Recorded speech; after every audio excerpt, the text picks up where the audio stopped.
Hello guys, नमस्कार, welcome है, स्वागत है। लगातार जारी है हमारा यूट्यूब चैनल सीजी कंप्यूटर्स। आप देख पा रहे हैं, सब्जेक्ट है फिजिक्स। आज एक नया टॉपिक आपके लिए लाया गया है जिसका नाम है ग्रेविटेशन, गुरुत्वाकर्षण। ठीक है, तो इसकी हम चर्चा करेंगे आज की क्लास में। ये हम देखेंगे, पिछले क्लास में हमने प्रकाश देख चुके हैं। ठीक है, प्रकाश की लाइट की बातें कर चुके हैं। तो आज इसकी हम चर्चा करेंगे, ग्रेविटेशन क्या है।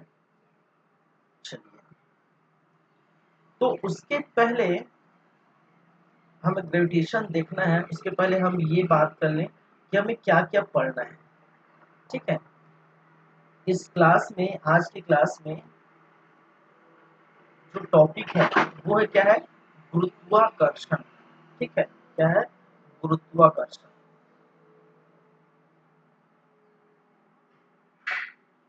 गुरुत्वाकर्षण, या जिसे इंग्लिश में कहा गया है, कहा जाता है ग्रेविटेशन। ठीक है, इस ग्रेविटेशन में, इस गुरुत्वाकर्षण में हमें क्या क्या चीजें पढ़नी है वो हम पहले देख लेते हैं। आज की क्लास स्टार्ट कर रहे हैं।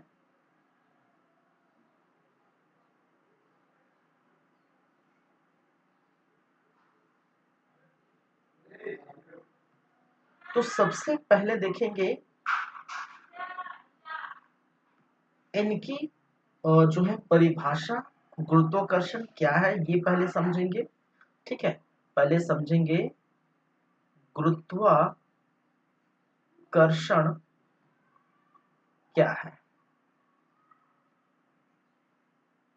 What is a gravitation?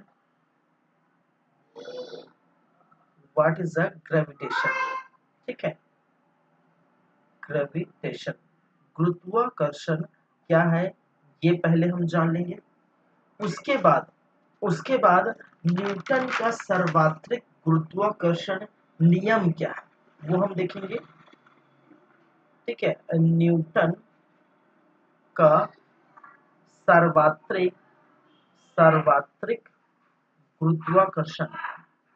ठीक है, गुरुत्वाकर्षण नियम, या जिसे क्या कहा जाता है, या जिसे कहा जाता है Newton's law of universal gravitation.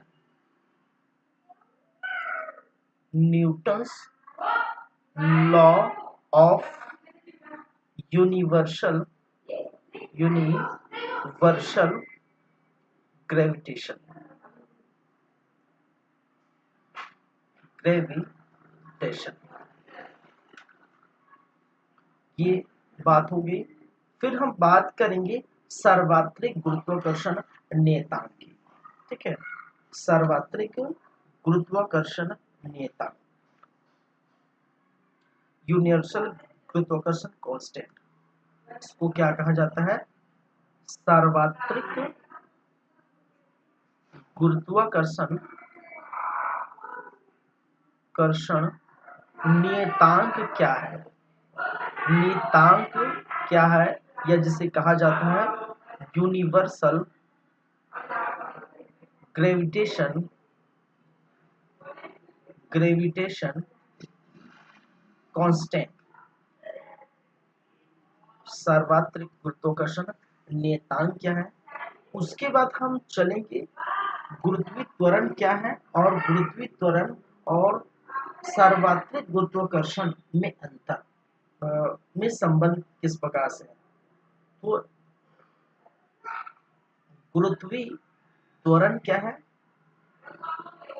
या जिसे कहा जाता है एक्सेलरेशन। ठीक है, ग्रेविटेशनल एक्सेलरेशन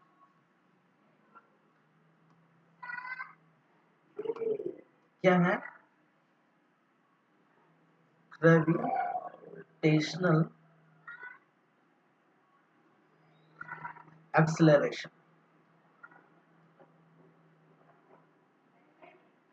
फिर हम समझेंगे गुरुत्वीय त्वरण गुरुत्वीय त्वरण एवं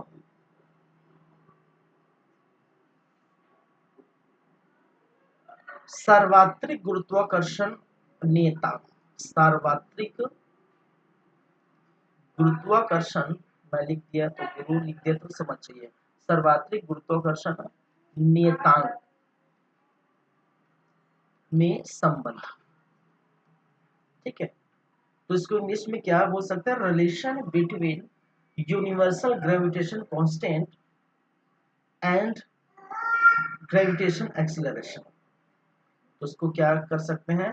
रिलेशन बिटवीन, मैं शॉर्ट में लिख रहा हूं, relation between universal gravitation constant and gravitation acceleration. ठीक है, कहने का मतलब है इसके और इन दोनों के बीच क्या संबंध है, इसको हम डिनोट करते हैं, बाद में हम पता चलेगा। ठीक है, फिलहाल इसको डिनोट करते हैं बड़ा जी से, इसको डिनोट करते हैं छोटे जी से। ठीक है, इसको डिनोट करते हैं कैपिटल जी से, इसको डिनोट करते हैं स्मॉल जी से। ठीक है, तो ये चीजें हम देखेंगे।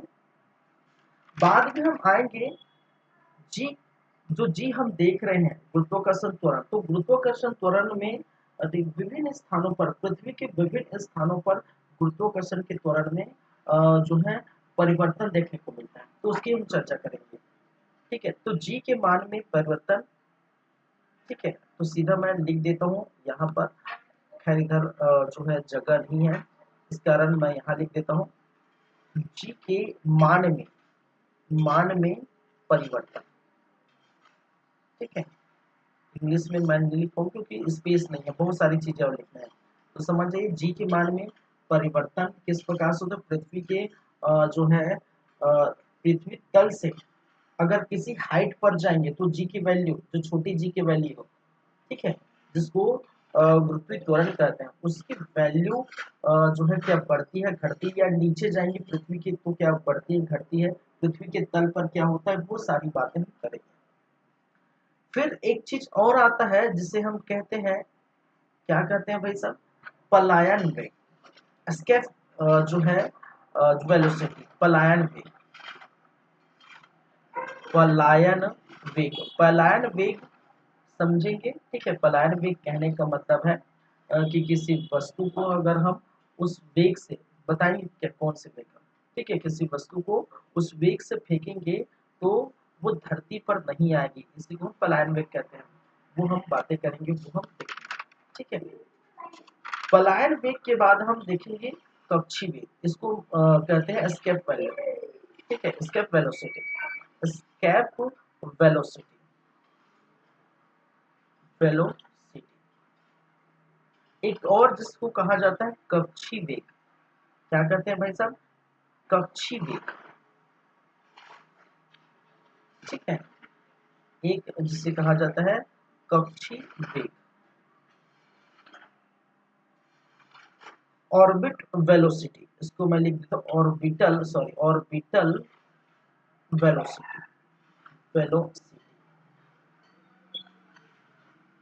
फिर हम बात करेंगे केपलर के ग्रह से संबंधित नियम।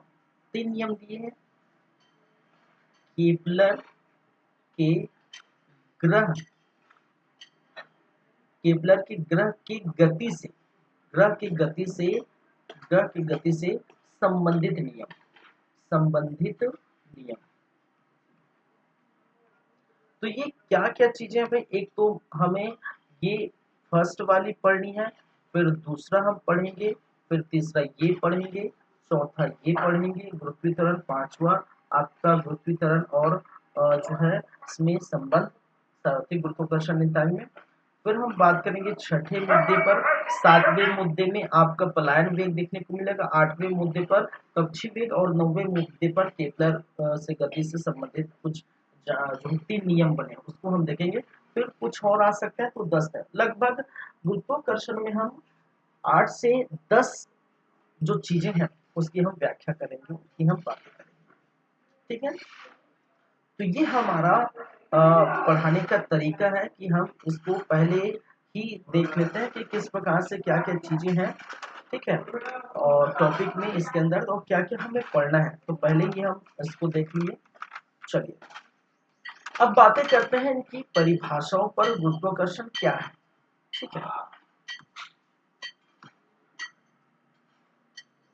अगर हम कहें गुरुत्वाकर्षण क्या है,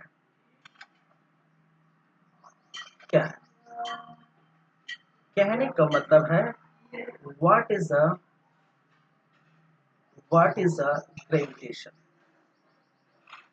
ग्रेविटेशन, ठीक है। व्हाट इज अ ग्रेविटेशन, गुरुत्वाकर्षण क्या है। चलिए तो समझिए सबसे पहले, देखिए दुनिया में, संसार में, पूरे ब्रह्मांड में, समझिएगा मेरी बातें, दुनिया में, संसार में, पूरे ब्रह्मांड में हर वो पिंड जिसमें द्रव्यमान उपस्थित है, हर वो पिंड जिसमें द्रव्यमान उपस्थित है, वो जो पिंड है दूसरे पिंड को अपनी ओर आकर्षित करने का जो है बोलते हैं मात्रा रखते हैं। कहने का मतलब आकर्षित करने का बोल सकते हैं, ठीक है, आकर्षित करने का जो मात्रा रखते हैं, ठीक है, जो शक्ति होती है आकर्षित करने की, उसी को हम क्या करते हैं, उसी को हम कहते हैं गुरुत्वाकर्षण, ठीक है। मैंने क्या कहा, फिर से रिपीट कर रहा हूं, ब्रह्मांड में कोई भी पिंड है जिसकी कुछ ना कुछ तो द्रव्यमान होगी, ठीक है, वो पिंड दूसरे पिंड को, ब्रह्मांड में उपस्थित दूसरे पिंड को अपनी ओर आकर्षित करने की जो पावर रखते हैं, अपनी ओर आकर्षित करने की जो शक्ति है, उसी को हम क्या करते हैं, गुरुत्वाकर्षण करते हैं, ठीक है। चलिए अगर इसको मैं परिभाषा में लिखना चाहूं, ठीक है, इसकी मैं परिभाषा बनाना चाहूं, परिभाषा लिखना चाहूं, तो इसको हम कैसे लिख सकते हैं भाई, ठीक है। इसको लिख सकते हैं दो पिंड, ठीक है, ब्रह्मांड में, ब्रह्मांड में, ठीक है, ब्रह्मांड में कोई पिंड, कोई वस्तु, कोई ऑब्जेक्ट, ठीक है, ब्रह्मांड में कोई पिंड, कोई वस्तु, कोई ऑब्जेक्ट, ठीक है, के मध्य लगने वाले, लगने वाले, लगने वाले, ठीक है, कौन सा बल भाई, आकर्षण बल, आकर्षण बल, ये याद रखिए, कौन सा बल, आकर्षण बल। बल होते हैं एक तो आकर्षण बल होते हैं, प्रतिकर्षण बल होते हैं। आकर्षण बल कहने का मतलब है जब कोई पिंड दूसरे पिंड को क्या कर रहा है, ठीक है, आकर्षित कर रहे हैं, ठीक है, जब कोई एक पिंड दूसरे पिंड को क्या करे, आकर्षित करे, तो उसे हम क्या कहते हैं, आकर्षण बल, ठीक है। लेकिन जब एक पिंड दूसरे पिंड को प्रतिकर्षण करते हैं, ठीक है, एक दूसरे से दूर जाते हैं, ठीक है, जब एक पिंड दूसरे पिंड से दूर जाते हैं तो उसे प्रतिकर्षण बल कहते हैं, एक पिंड दूसरे पिंड के पास आते हैं तो उसे आकर्षण बल कहते हैं, ठीक है। तो ब्रह्मांड में कोई पिंड, कोई वस्तु, ठीक है, किसी पिंड किसी वस्तु के मध्य लगने वाले आकर्षण जो है बल, आकर्षण बल को क्या कहते हैं, ग्रेविटेशन कहते हैं, ग्रेवी, क्या कहते हैं भाई, ग्रेविटेशन कहते हैं,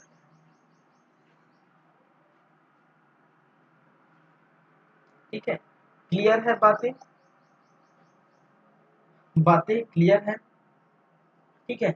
जैसे एग्जाम्पल से अगर आप समझें, एग्जाम्पल से आप समझें, तो एग्जाम्पल बहुत सारी है, ठीक है।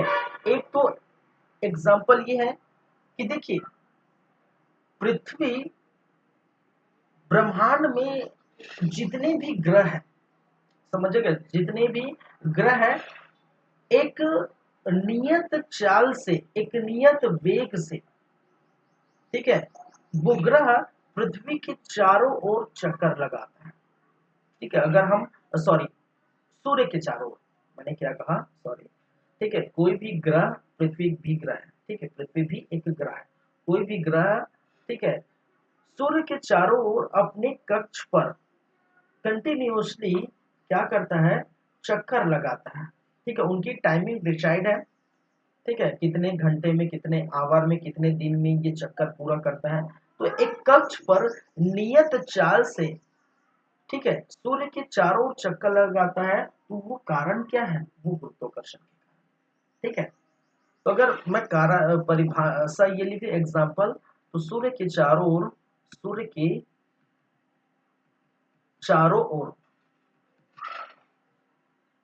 पृथ्वी एवं अन्य ग्रहों का चक्कर लगाना, पृथ्वी एवं अन्य ग्रहों का चक्कर लगाना, चक्कर लगाना, ये क्या है, इसके किसके एग्जाम्पल है, ये गुरुत्वाकर्षण के एग्जाम्पल है। अगर मैं आपके पास बैठा हूं, आपके पास कहने का मतलब स्क्रीन के सामने, ठीक है, सिस्टम के स्क्रीन के सामने जो है बैठा हूं, वो किसके बलबूते पर बैठा हूं, ग्रेविटेशन के बलबूते पर बैठा हूं। मैं अगर खड़ा हो जाऊंगा तो ग्रेविटेशन के बलबूते पर खड़ा हो जाऊंगा। ठीक है, अगर गुरुत्वाकर्षण है तो हम चल सकते हैं, खड़ा हो सकते हैं, बैठ सकते हैं, ठीक है, पृथ्वी पर ठहर सकते हैं। अगर कोई व्यक्ति पृथ्वी पर ठहरा हुआ है, इसका मतलब उस पर कौन सा फोर्स लग रहा है, ग्रेविटेशन फोर्स लग रहा है, गुरुत्वाकर्षण बल लग रहा है।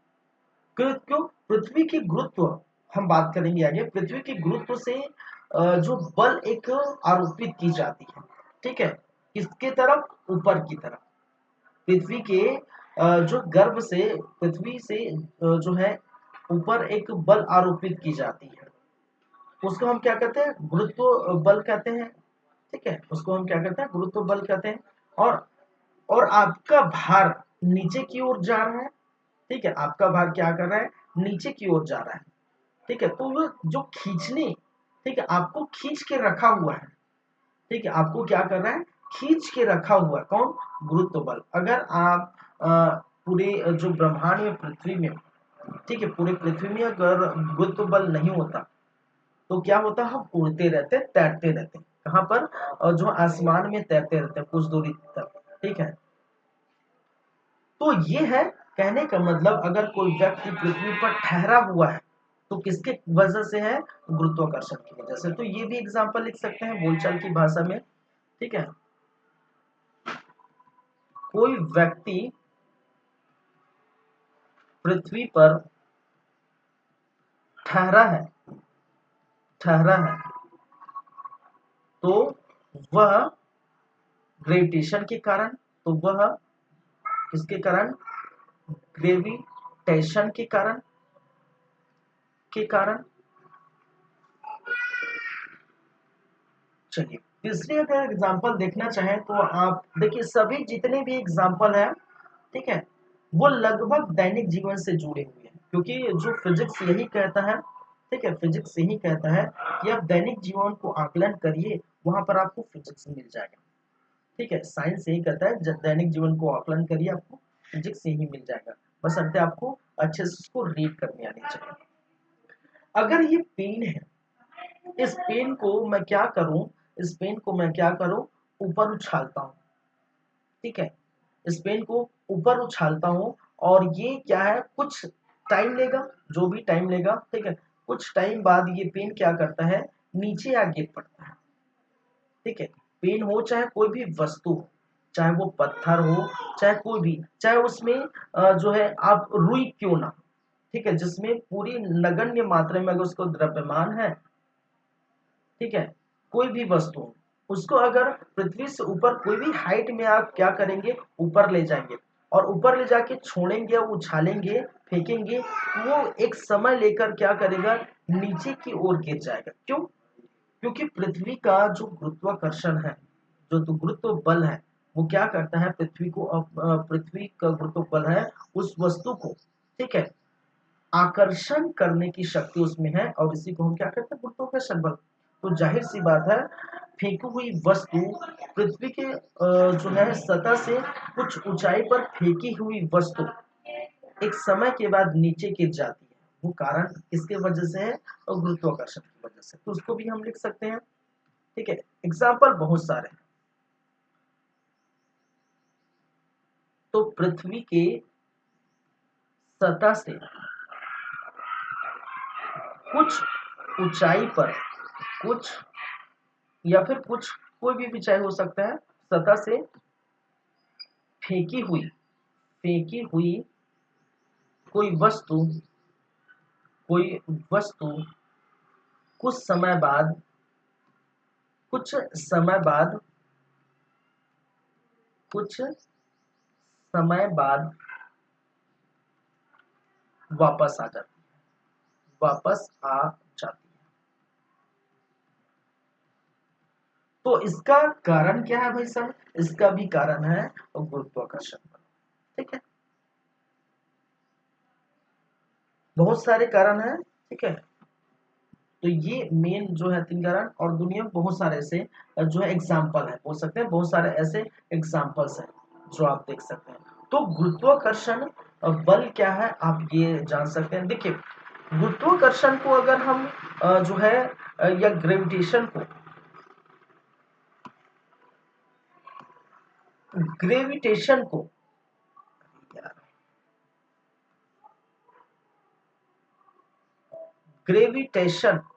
ग्रेविटेशन को हम अगर इसको तोड़ते हैं, कहने का मतलब इसके वर्ड को हम डिफ्रेंशिएट करें, दो जो है भागों में इसको तोड़ के बनाएंगे, तो एक ये किससे मिलकर बना है? एक तो ग्रेविटी से मिलकर बना है। ग्रेविटी कहने का मतलब गुरुत्व। और दूसरा एक होता है अट्रैक्शन। उसको अगर हम संधि विच्छेद समझते हैं ना, हिंदी में संधि विच्छेद करते हैं, तो कौन कौन से वर्ड से मिलकर बना है? एक वर्ड है गुरुत्व और दूसरा जो है आकर्षण। ठीक है, जिसको कहते हैं अट्रैक्शन। अट्रैक्शन या जिसे कहा जाता है आकर्षण। आकर्षण कहने समझिए ना, जब एक पिंड दूसरे पिंड को अपनी ओर खींचने की जो पावर रखती है, शक्ति रखती है, उसी को हम क्या कहते हैं भाई साहब? आकर्षण कहते हैं। ठीक है, उसी को हम क्या कहते हैं? आकर्षण कहते हैं। और ग्रेविटी कहने का मतलब है, गुरुत्व कहने का मतलब है, देखिए ग्रेविटी कहने का मतलब है गुरुत्व कहाँ रहता है? कोई भी पिंड है, कोई भी पिंड है और उसका जो भार जिसमें समाहित होता है, जैसे अगर मनुष्य की बात करें, मनुष्य की अगर हम सिंपल बात करें, तो मनुष्य के जो भार पूरे समाहित होता है कहाँ पर? जो सेंटर पॉइंट गुरुत्व करता है। ठीक है, सेंटर ऑफ ग्रेविटी, इसको हम क्या कहते हैं? Central of gravity. गुरुत्व कहां पर रहता है? कहां पर रहता है? Centre of gravity.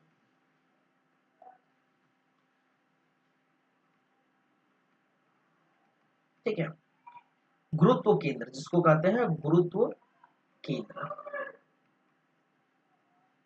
गुरुत्व जो बल है वो उसके केंद्र पर समाहित होता है, और जहां पर केंद्र कहने का मतलब है, अब देखिए हमारे एक कोई भी व्यक्ति है, कोई भी मनुष्य है, ठीक है, उसमें गुरुत्व केंद्र अगर बात की जाए, ठीक है, तो जो मिडिल पॉइंट हो, कहने का मतलब है हमारे बीच का पॉइंट क्या है? नाभि। ठीक है, जो हमारा नाभि है वहां पर हमारा गुरुत्व केंद्र है, सेंटर ऑफ ग्रेविटी है।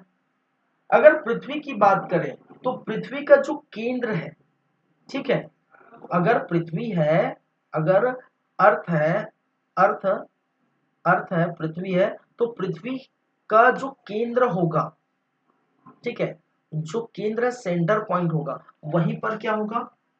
वहीं पर उसका गुरुत्व बल होगा। ठीक है, तो ग्रेविटेशन दो वर्ड से मिलकर बना है। एक है ग्रेविटी, ग्रेविटी कहने का मतलब जहां पर उसकी जो बल है, ठीक है, जो काम करने की जो पावर है, शक्ति है, जो बल है, जो केंद्र है, ठीक है, बल है, वो उसके केंद्र पर रहता है। और दूसरा आकर्षण के बारे में आप जानते हैं, जब कोई पिंड एक दूसरे एक पिंड दूसरे पिंड को क्या कर रहा है, आकर्षित कर रहा है, तब हम कहते हैं उसको आकर्षण बल। ठीक है, आकर्षण और ये क्या है, गुरुत्व बल। तो इसी को पूरा मिला के हम कह देते हैं, जब एक पिंड दूसरे पिंड को हम क्या कर रहे हैं, एक पिंड दूसरे पिंड को आकर्षण कर रहे हैं, इसी सभी को हम क्या कहते हैं, आकर्षण बल कहते हैं। ठीक है, इसी आकर्षण बल को हम गुरुत्वाकर्षण बल कहते हैं। ठीक है, चलिए, तो देख सकते हैं जितने भी जो गुरुत्व केंद्र सेंट्रल ऑफ ग्रेविटी होता है, वो उसके जो बीच में होता है। बीच में कहने का मतलब, अगर मान के चलिए आप कोई भी पार्ट लीजिए, कोई भी चीज, अगर शेप देखे होंगे, अगर आप शेप देखे होंगे, एप्पल देखे होंगे, तो एप्पल कुछ इस प्रकार से आपको दिखाई देता है। ठीक है, एप्पल कुछ इस प्रकार से आपको दिखाई देगा। ठीक है, एप्पल कुछ इस प्रकार से दिखाई देगा, और एप्पल का जो बीच वाला भाग है, ठीक है, उसमें रहता है सर्कल। अगर देखते हैं, आप जानते हैं ना, सर्कल आपने पढ़े होंगे मैथ्स में, ठीक है, फिजिक्स में भी पढ़ते हैं सर्कल। ठीक है, तो जो बीच का हिस्सा होता है वो केंद्र कहलाता है।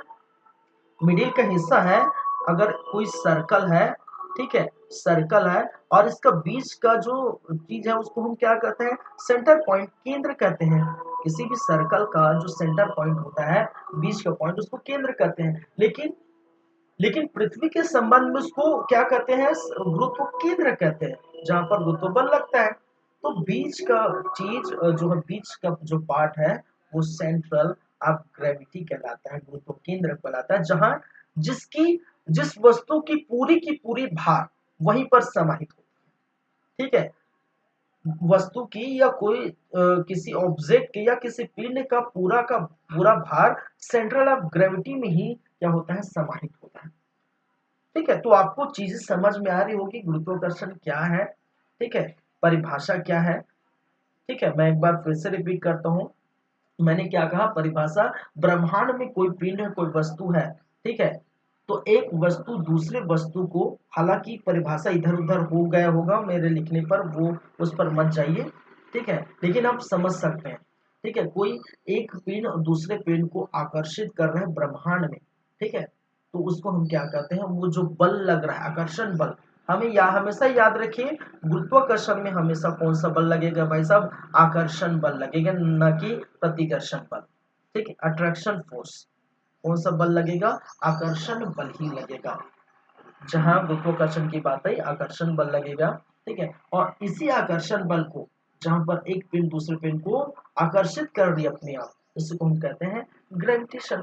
और जहां पर मैंने एग्जांपल बताया कि अगर सूर्य के चारों ओर पृथ्वी और अन्य ग्रह चक्कर लगाते हैं, ठीक है, एक जो है किसी कक्ष में जो है एक वेग से, एक नियत चाल से क्या लगाते हैं, चक्कर लगाते हैं। तो वो चक्कर लगाते हैं, अ, वो जो लगाते हैं वो किसके कारण से है, वो गुरुत्वाकर्षण के, क्योंकि सूर्य का जो गुरुत्वाकर्षण है, ठीक है, उसके जो केंद्र है, और जो किसी भी ग्रह का केंद्र एक दूसरे को आकर्षित कर, लेकिन वो क्या है, किसी सेंटर में वो घूम रहा है, किसी कक्ष में घूम रहा है। ठीक है, तो कक्ष में घूम रहा है, इस प्रकार से घूमते हुए केंद्र से जो है एक दूसरे पर क्या है, आकर्षण कर रहा है। तो ये भी है। कोई व्यक्ति पृथ्वी पर ठहरा हुआ, जैसे कि मैंने बताया कि मैं चल रहा हूं, मैं आपके सामने स्क्रीन पर बैठा हूं, तो बैठा हूं किस कारण से, गुरुत्वाकर्षण के बल के। अगर ऐसा नहीं होता तो मैं उड़ते रहता। ठीक है, ऐसा नहीं रहता तो मैं आसमान में उड़ते रहता। मैं चल रहा हूँ, ठीक है, गुरुत्वाकर्षण बल के कारण चल रहा हूँ, उसमें फ्रिक्शन फोर्स भी लग रहा है, बहुत सारे फिजिक्स में बहुत सारी चीजें हैं। ठीक है, मैं चल रहा हूँ तो किसकी वजह से, फ्रिक्शन फोर्स है, फ्रिक्शन फोर्स है, ठीक, घर्षण बल है, तो उसके कारण भी चल रहा हूँ। ठीक है, एक और लग रहा है गुरुत्वाकर्षण बल, जिसके कारण से ठहरा हुआ हूँ। ठीक है, तो व्यक्ति चलता है, तो वो चल रहा है, पैरों से ही चलता है भाई, चल रहा है, तो चल रहा है, तो किसकी वजह से, अगर फ्रिक्शन फोर्स है, घर्षण बल है, तो वो चल रहा है। लेकिन वो ठहरा हुआ, ठहरा करने का मतलब तल में चल रहा है। ठीक है, पृथ्वी के सतह पर चल रहा है, इसका मतलब क्या है, एक बल लग रहा है जिसके कारण से। नहीं तो अगर चलता तो क्या आसमान में चल सकता था क्या, क्योंकि आसमान में फ्रिक्शन फोर्स भी नहीं रहता, नहीं गुरुत्वाकर्षण बल वहां पर काम नहीं करेगा। ठीक है, तो दो तीन कई चीजें हैं, फिजिक्स जो है अप्लाई होती है, तो ये भी आप याद रखिए। कोई व्यक्ति अगर ठहरा हुआ तो उसमें क्या लग रहा है, गुरुत्वाकर्षण बल के कारण। ठीक है, कोई वस्तु पृथ्वी की सतह से ऊपर हम फेंकते हैं, कोई पत्थर है, कोई वस्तु है, कुछ भी, तो वो एक समय के बाद नीचे धरती पर सतह पर गिर जाती है। वो किसके कारण से? आकर्षण बल। कौन से आकर्षण बल? गुरुत्वाकर्षण बल। ठीक है, गुरुत्वाकर्षण बल के कारण फिर से नीचे गिर जाती है। ये भी किसके एग्जाम्पल्स है? ये गुरुत्वाकर्षण के एग्जाम्पल्स। ठीक है, तो मुझे लगता है कि आप बेहतर तरीके से इसको समझ चुके होंगे कि क्या होता है।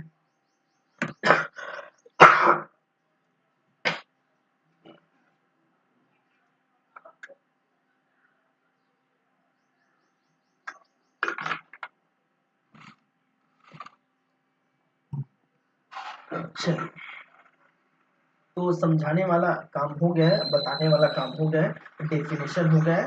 ठीक है, क्या है ये चीजें हो गई। आगे बढ़ते हैं, आगे हम बढ़ते हैं। देखिए, इसके बाद हम देखेंगे न्यूटन का सार्वत्रिक गुरुत्वाकर्षण। भाई साहब, न्यूटन साहब ने क्या देखा? अब जानते हैं इस कहानी को बहुत अच्छी तरीके से। अगर अगर पेड़ से सेब नहीं गिरता तो न्यूटन साहब जो है इस नियम का प्रतिपादन नहीं कर पाते। ऐसा है क्या? ठीक है, भले जो भी है कहानी हो, जो भी हम नहीं जानते, बुक में लिखा है, ऐसा होता है। ऐसा होता है कहने का मतलब हो रहा है, हम देख रहे हैं। वो कहानी की बात कर रहा हूँ। ठीक है, जैसे उसने देखा कि भाई साहब पेड़ से सेब गिर रहा है, तो गिर रहा है इसका मतलब क्या है? वो किसकी वजह से? एक बल लग रहा है नीचे। ठीक है, आकर्षण बल है, उसी आकर्षण बल को उसने नाम दिया गुरुत्वाकर्षण बल। ठीक है, तो पेड़ से सेब गिरते हुए क्या देखा है न्यूटन साहब ने? नहीं देखा। बुक वालों ने लिखा है, नहीं लिखा, वो बात की बात है। हम इनके नियम पर चलेंगे। ठीक है, नियम कहता है, क्या कहता है हम देखेंगे। तो दूसरा पॉइंट, दूसरा हमें क्या पढ़ना है? न्यूटन का सर्वात्रिक गुरुत्वाकर्षण नियम क्या कहता है, वो हम बात करते हैं। ठीक है, तो आपको फिजिक्स में कोई दिक्कत नहीं होने वाले आने वाले समय में भी और अभी भी। ठीक है, जो है हम बातें करेंगे, अच्छे से आपको जानकारी देंगे। चलिए, हम किस पर थे? दूसरा जो मेजर पॉइंट है वो क्या है? न्यूटन, अच्छे से लिखा जा भाई, न्यूटन के सर्वात्रिक सर्वात्रिक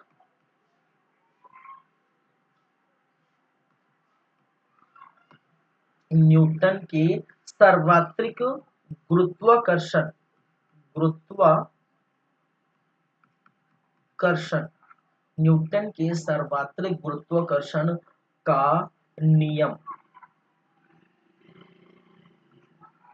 मैं इंग्लिश में लिख चुका हूं, Newton law of universal gravitation. फिर से चल लिख देता हूं।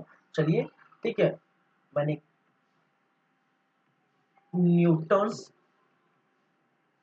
Law of universal gravitation gravitation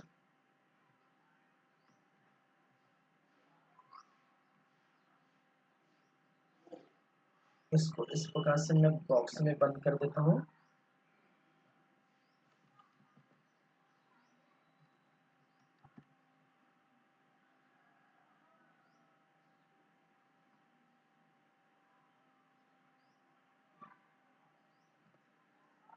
चलिए, न्यूटन भाई साहब का क्या कहना है? ठीक है, इस जो है इसके लिए न्यूटन का क्या कहना है? मैं इसके नियम को मैं पहले बता देता हूं, लेकिन क्या चीज है, पहले डेफिनेशन लिख देता हूं, नियम क्या कहता है। ठीक है, फिर हम चलेंगे। अब नियम क्या कहता है?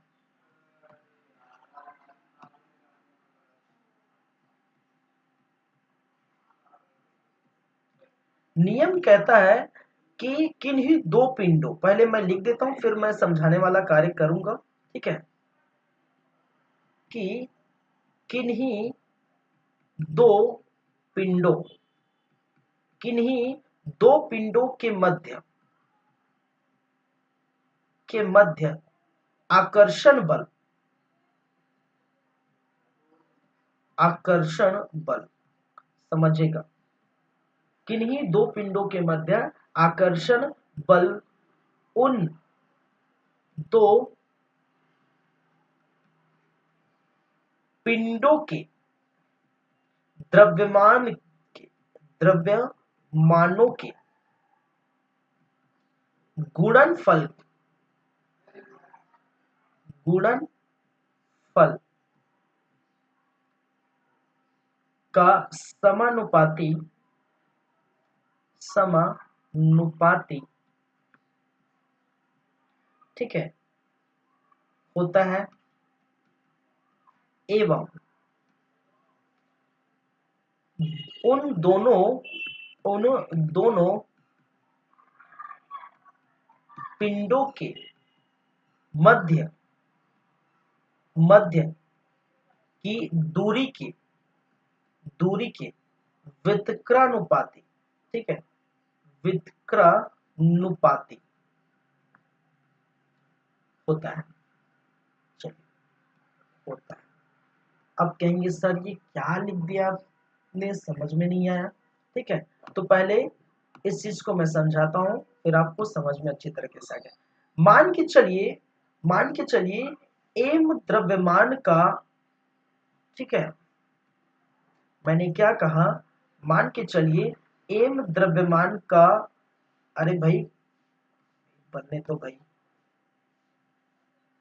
अरे यार क्या हो जाता है, सर्कल भी नहीं बन पाता। चलिए तो जो भी है,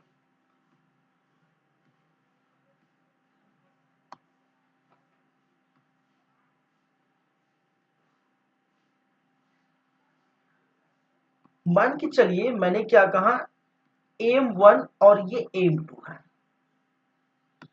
M1 और M2 है। ठीक है, ये दो पिंड है, M1 M2 दो जो है पिंड है, जिसकी एक पिंड की द्रव्यमान M1 है, दूसरे पिंड की द्रव्यमान क्या है, M2 है। ठीक है, अब ये क्या कर रहा है, मैंने क्या कहा, जो है परिभाषा क्या बोलता है कि भाई साहब ब्रह्मांड में कोई वस्तु है अपने आप अपने जो है एक पिंड दूसरे पिंड को आकर्षित करता है, सिंपल सी बात है। तो ये क्या कर रहा है, ये इस तरफ आकर्षित कर रहा है, इस तरफ ये क्या कर रहा है, ये इस तरफ आकर्षित कर रहा है, ये इस तरफ आकर्षित कर रहा है, एक दूसरे को क्या कर रहा है, आकर्षित कर रहा है।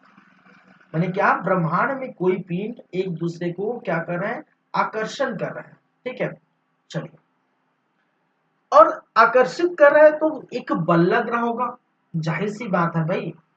अगर हम किसी चीज को उठाते हैं, खींचते हैं, पटकते हैं, कुछ भी करते हैं, ठीक है, इस चीज को मैं पेन को उठाया तो कुछ ना कुछ तो बल लग रहा होगा।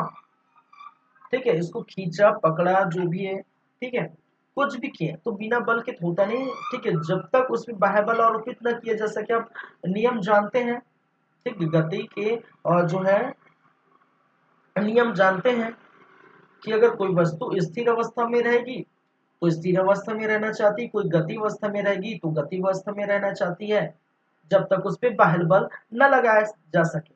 ठीक है, तो वही है, जब हम किसी चीज पर कार्य करेंगे तो बल लगेगा, जाहिर सी बात है।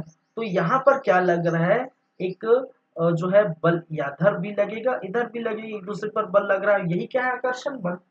ठीक है, यही क्या है आपका, आकर्षण बल।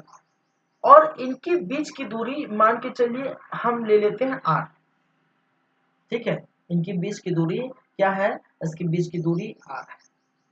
मान के चलिए मैं यहाँ खड़ा हूँ, कोई व्यक्ति वहां पर खड़ा है, ठीक है, और उसको हम क्या करें, एक रस्सी से एक दूसरे पर क्या है, अब वो रस्सी जो है हम दूसरे एक वो रस्सी के सहारे खड़े हैं और एक दूसरे पर हम क्या करें, सामने आ रहे हैं। ठीक है, तो जो दूरी हो गई, हम दोनों की जो दूरी हो गई है वो क्या है, मान के चलिए जितना भी 5 मीटर 10 मीटर पर दो व्यक्ति खड़े हैं, ठीक है, तो उनके बीच की दूरी जो भी होगी तो उसको हम ये जो पिंड वाले चीजों में हम मान लिए r। अब देखिए, अब चलते हैं कहां पर, ये जो नियम क्या बोल रहा है, नियम का बोलना है कि भाई साहब पहली चीजें ये बोल रहे हैं कि किन्हीं दो पिंड कौन है, M1 और M2, तो किन्हीं दो पिंडों के बीच लगने वाला आकर्षण बल F है, ठीक है, दोनों के बीच के लगने वाला आकर्षण बल उन दोनों पिंडों के द्रव्यमान के उन दोनों पिंडों के द्रव्यमान के गुणनफल का समानुपाती होगा। ठीक है, तो द्रव्यमान कौन कौन सा है, ठीक है, द्रव्यमान कौन है, M1 और M2। ठीक है, M1 M2, ठीक है, दोनों के द्रव्यमान के गुणनफल का समानुपाती होगा। कौन बोलता है? आपका नियम का पहला स्टेटमेंट। न्यूटन के सर्वात्रिक गुरुत्वाकर्षण नियम का पहला स्टेटमेंट क्या बोलता है कि किन्हीं दो पिंडों के मध्य लगने वाला आकर्षण बल उन दोनों पिंडों के द्रव्यमान के गुणनफल के समानुपाती, डायरेक्टली प्रोपोर्शनल। समानुपाती कहने का मतलब है इंग्लिश में डायरेक्टली प्रोपोर्शनल, ठीक है, फोर्स डायरेक्टली प्रोपोर्शनल टू, ठीक है, आपका मास, ठीक है। तो मास के कहने का मतलब मास के जो गुणनफल है, ठीक है, मास के द्रव्यमान के गुणनफल, ठीक है, गुणनफल का जो समानुपाती होता है वो क्या कर रहा है, ठीक है, पहले स्टेटमेंट बोल रहा है। दूसरा स्टेटमेंट क्या हो रहा है? एवं दूसरा स्टेटमेंट क्या बोल रहा है? उन दोनों पिंडों के मध्य के बीच की दूरी। अब उन दोनों पिंडों के मध्य के बीच की दूरी क्या है? आपका आर है। दोनों पिंडों के मध्य के बीच की दूरी क्या है? आर है। तो क्या है? आर जो मध्य की दूरी के व्युत्क्रमानुपाती जो फोर्स होता है, जो बल होता है, उनका कहना है, इन भाई साहब न्यूटन साहब का कहना है, मैं कुछ नहीं कर रहा हूँ, न्यूटन भाई साहब ने ये नियम दिया है कि फोर्स जब फोर्स लगता है तो न्यूटन भाई साहब कह रहे हैं कि इन दोनों पिंडों के मध्य की बीच की दूरी, ठीक है, बीच की दूरी के वर्ग यहाँ पर लिखना भूल गया है, के वर्ग, बीच की दूरी के वर्ग, मैं यहाँ पर लिख सकते हैं बीच की दूरी के वर्ग के वृत्त का अनुपात होता है। समझ रहे? कहने का मतलब बीच की दूरी आर है, जो है आर है, आर के वर्ग के वृत्तानुपाती, वृत्तानुपाती हम इसको ऐसे लिखते हैं, ठीक है, कैसे लिखते हैं? ऐसे लिखते हैं, इनवर्सिव प्रोपोर्शन। ये क्या कहलाता है? ये जो डायरेक्ट है वो डायरेक्टली प्रोपोर्शनल कहलाता है, ठीक है। डायरेक्टली प्रोपोर्शनल और इनवर्सिव प्रोपोर्शनल में क्या अंतर है? ठीक है, अगर मैं किसी चीज को मैं ए डायरेक्टली प्रोपोर्शनल बी लिख दूं या ए इनडायरेक्टली प्रोपोर्शनल, कहने का मतलब इनवर्स प्रोपोर्शनल बी लिख दो, तो दोनों का मीनिंग क्या हो जाता है?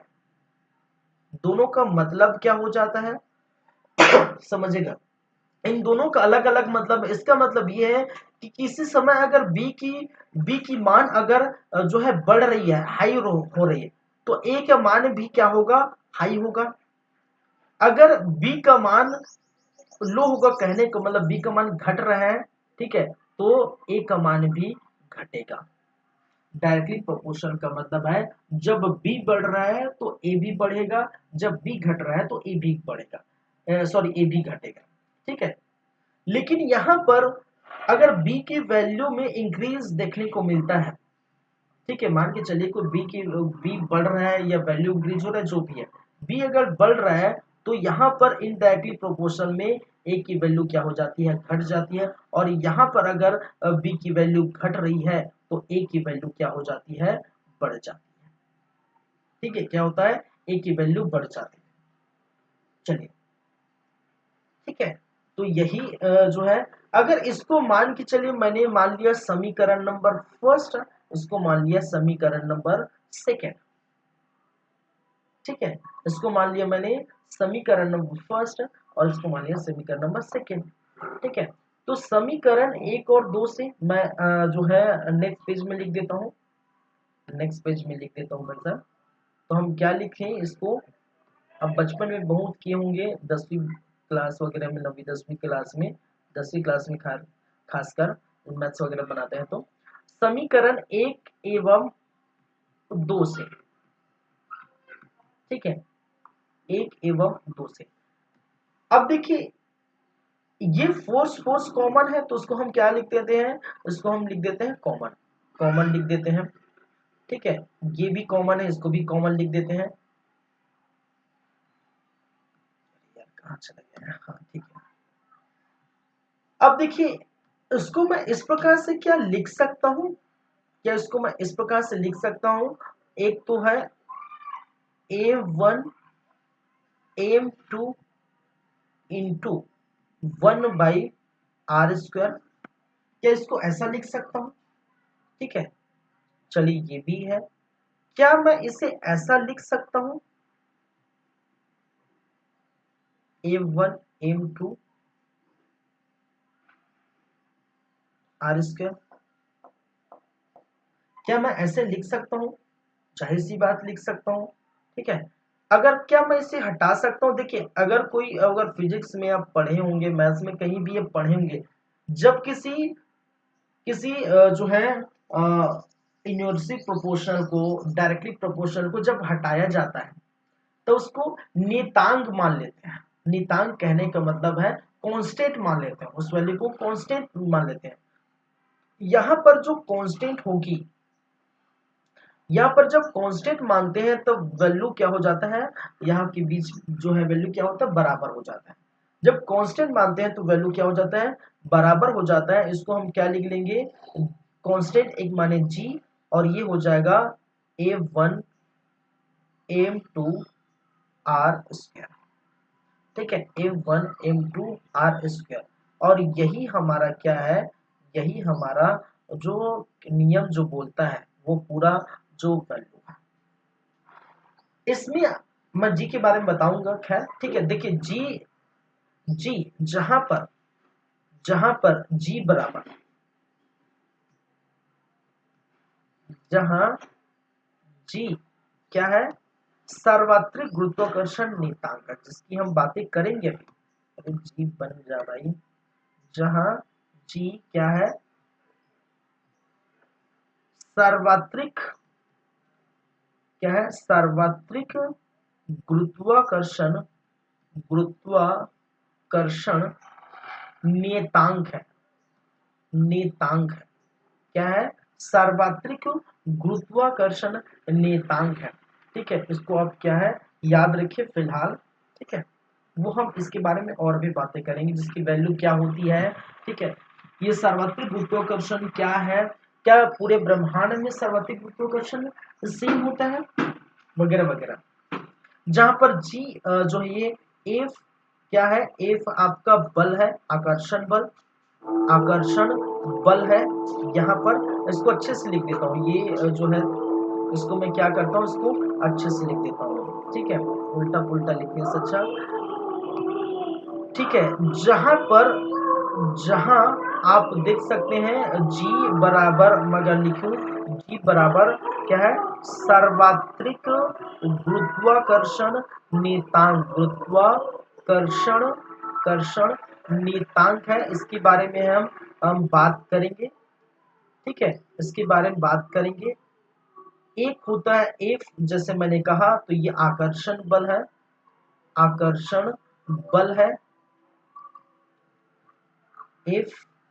आपका m1 और m2 दोनों क्या है, दोनों है आपका पिंड का द्रव्यमान, पिंड का द्रव्यमान। और आपका r क्या है भाई साहब, r है आपका पिंड के बीच की दूरी।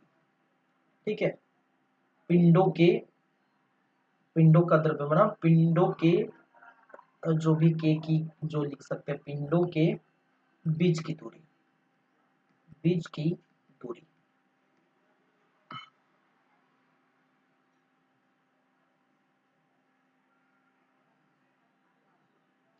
ठीक है, तो इसकी ये चीजें आपको क्या करनी है, याद रखिए, ध्यान रखनी है। यही है आपका क्या है भाई साहब, यही क्या है, यही है आपका न्यूटन का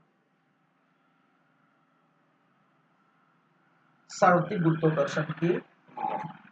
अब देखिए यहाँ पर, जैसे कि मैंने क्या कहा, यहाँ पर मैंने समझाया, ऐसी चीजें होती हैं।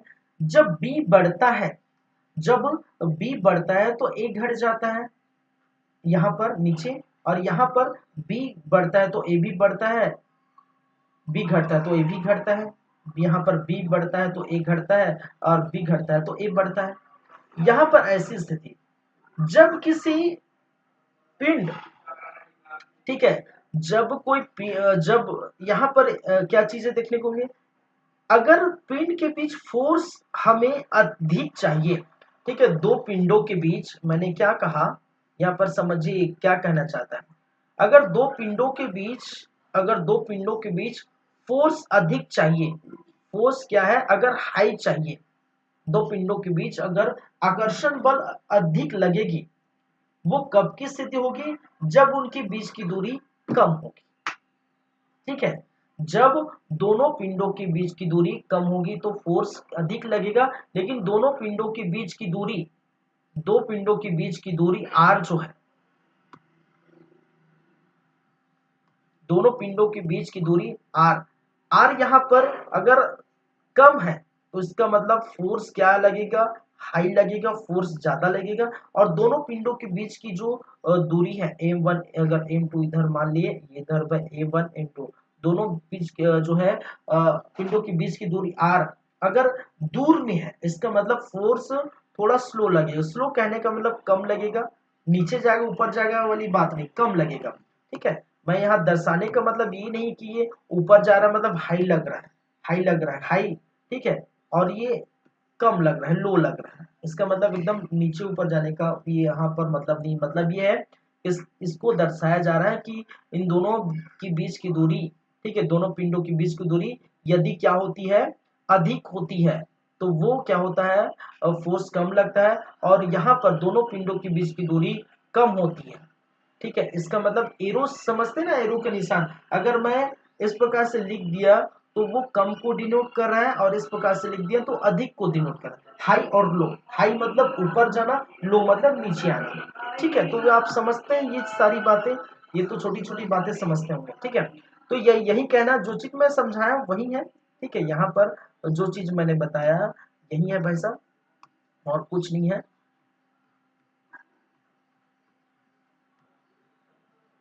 तो आप देख सकते हैं दोनों पिंडों के बीच लगने वाला अगर जो है दूरी कम है तो फोर्स अधिक लगेगा, और ज्यादा जो है ज्यादा है तो फोर्स कम लगेगा। ये कहना चाहता है। जी, जी का मान जो है हम देखेंगे जी क्या है। तो ये आपको समझ में आ गया, न्यूटन के सार्वत्रिक गुरुत्वाकर्षण नियम क्या है वो आपको समझ में आ गया होगा। ठीक है, अच्छी बात है, अच्छी बात है। तो चलते हैं फिर आगे हम बातें करेंगे।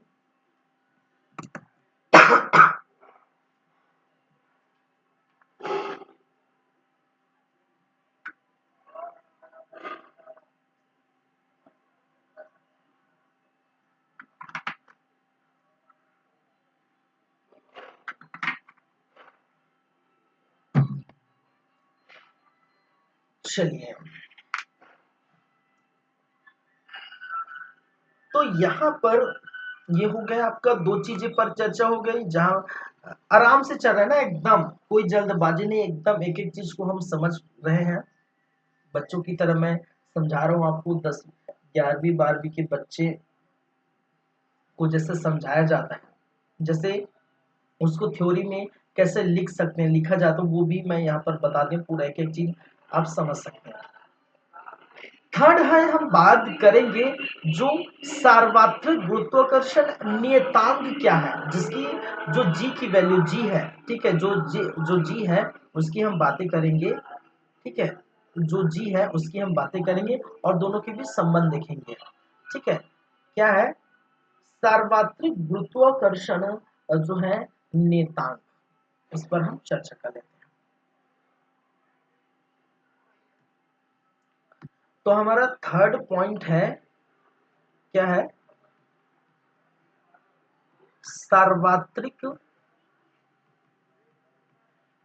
गुरुत्वाकर्षण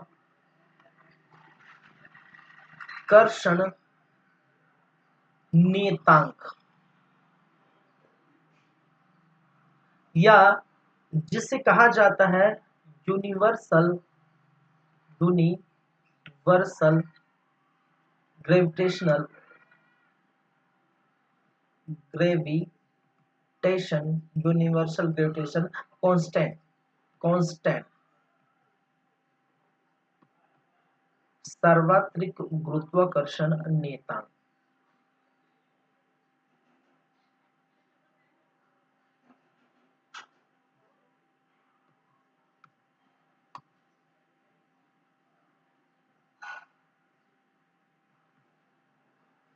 चलिए, सार्वत्रिक गुरुत्वाकर्षण नियतांक या यूनिवर्सल ग्रेविटेशन कांस्टेंट क्या होता है, इसको मैं थोड़ा, ये थोड़ा ज्यादा बाहर चले गए ना।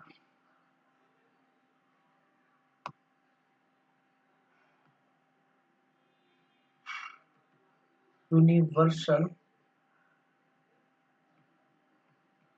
ग्रेविटेशन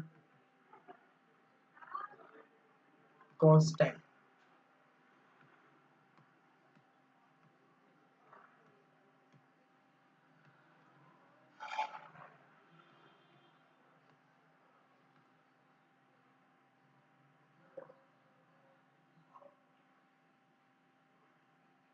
थोड़ा अच्छा दिखना भी चाहिए, ठीक है। चलिए, सार्वत्रिक गुरुत्वाकर्षण नियतांक। अब देखिए सार्वत्रिक गुरुत्वाकर्षण नियतांक क्या होता है। जी को हम क्या कहते हैं, हमने क्या कहा, जो हमारा जी है, जो भी जस्ट पहले इसके पहले देखें, जो हमारा जी है, यही क्या कहलाता है, सार्वत्रिक गुरुत्वाकर्षण नियतांक। यही क्या कहलाता है, सार्वत्रिक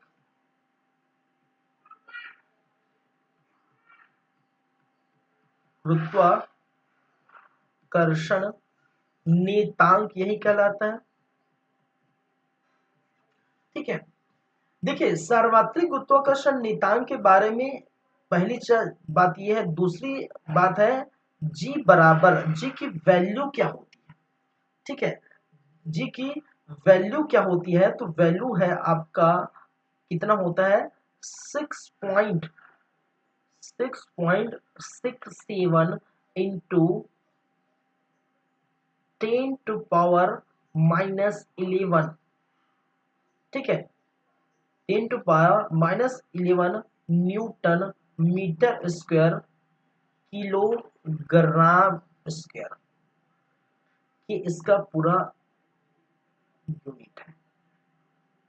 जी की वैल्यू क्या होती है, value of G, value of universal gravitation constant equal to 6.67 into 10⁻⁻11 newton metre square प्रति किलोग्राम स्क्वायर, ठीक है। अब भाई साहब ये बोलेंगे इतना बड़ा यूनिट है, ठीक है, इतना बड़ा यूनिट है, यूनिट कैसे इतना बड़ा नहीं होगा, ठीक है। अगर हम इसको इस प्रकार से देखें तो एक्चुअल में क्या है, एफ बराबर क्या होता है, बड़ा जी, M1 M2, ठीक है, M1 M2 और आपका आर स्क्वायर, यही है आपका, यही है, यही तो पढ़े हैं कि नहीं पढ़े भाई, इसके पहले हमने क्या पढ़े हैं, यही पढ़े हैं।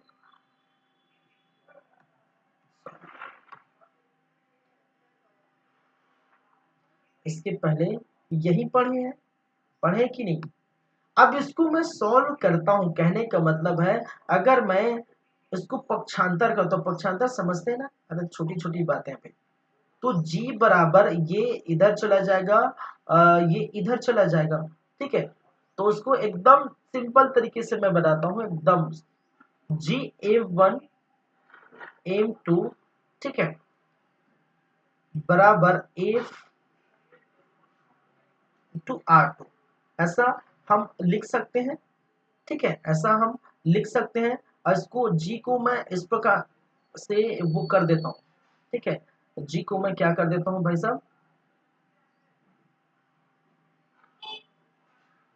जी को इस तरफ मैं कर देता हूँ, तो जी बराबर क्या हो जाएगा, एफ आर स्क्वायर और M1 M2 ये हो गया।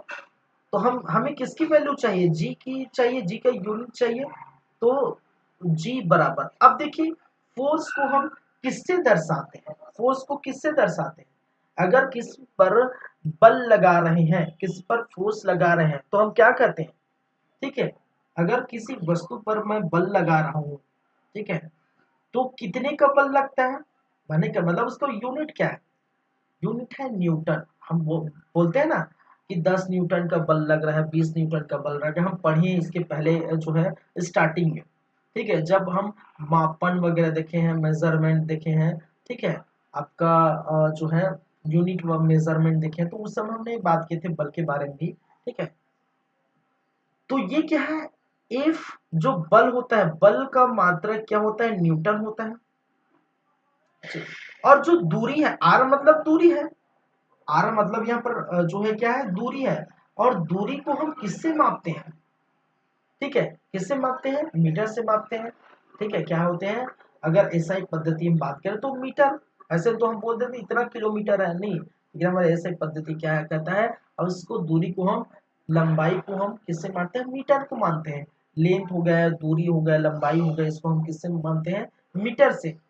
तो न्यूटन और मीटर तो लिख दिया, लेकिन स्क्वायर है, उसको स्क्वायर डाल देते हैं, बटे m1 m2 m1 m2। ठीक है, जब भी द्रव्यमान की बात आती है हम उसको किससे मापते हैं?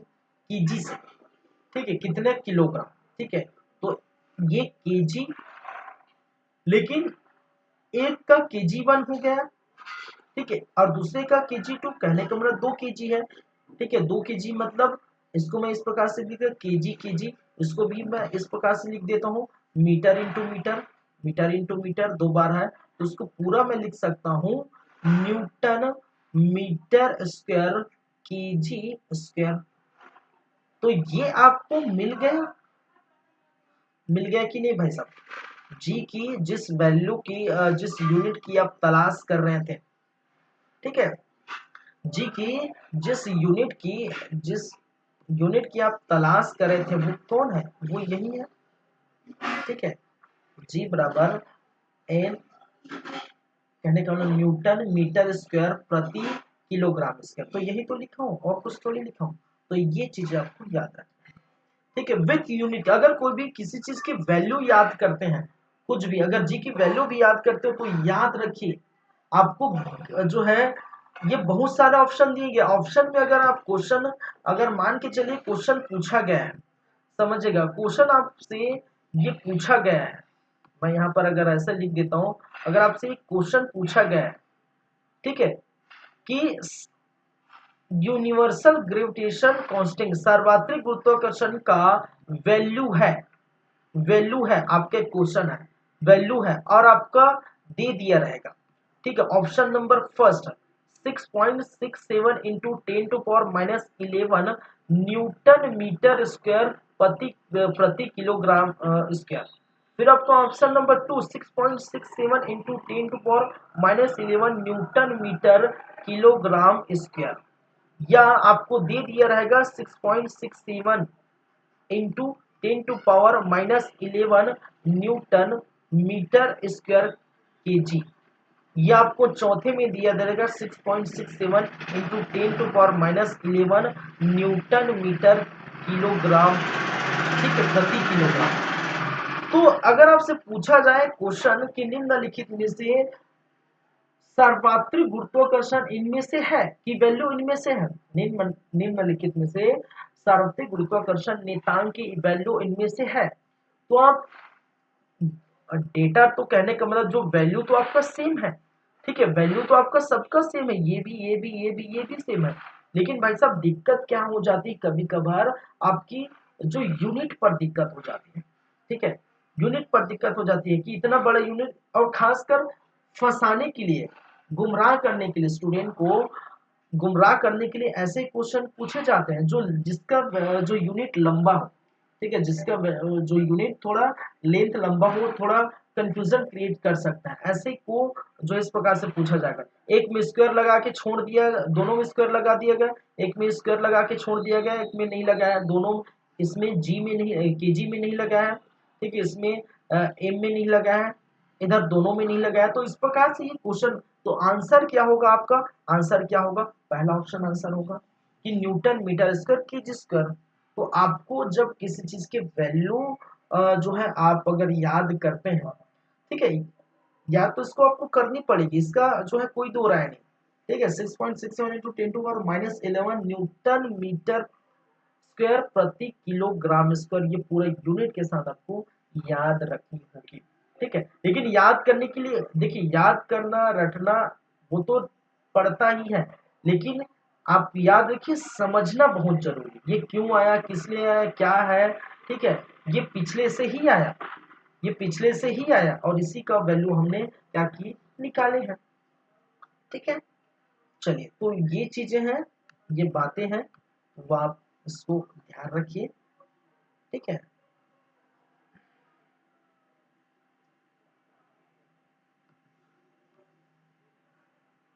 इसको मैं क्या लिख दूं, सार्वत्रिक गुरुत्वाकर्षण नियतांक का मान है। इस प्रकार से आपको क्वेश्चन दिया रहेगा, तो ये आप जो है देख सकते हैं। ठीक है,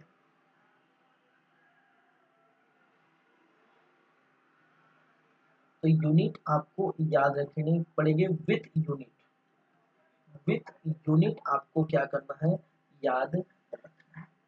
ठीक, चलिए, तो ये हो गया। हाँ, एक बात और, एक बात और यहाँ पर याद रखिए, ये जो जी की वैल्यू है, जो जी की वैल्यू है वो कभी भी पूरे ब्रह्मांड में जो है नियत रहती है। ठीक है, जी की वैल्यू क्या है, मैंने क्या कहा, जी की वैल्यू या जी का मान, जी का मान पूरे ब्रह्मांड में, पूरे ब्रह्मांड में नियत रहता है, मतलब समान रहता है, समान रहता है। ये बहुत बड़ा पॉइंट है ना। ठीक है, अगर मैं कहूं कि जी की वैल्यू,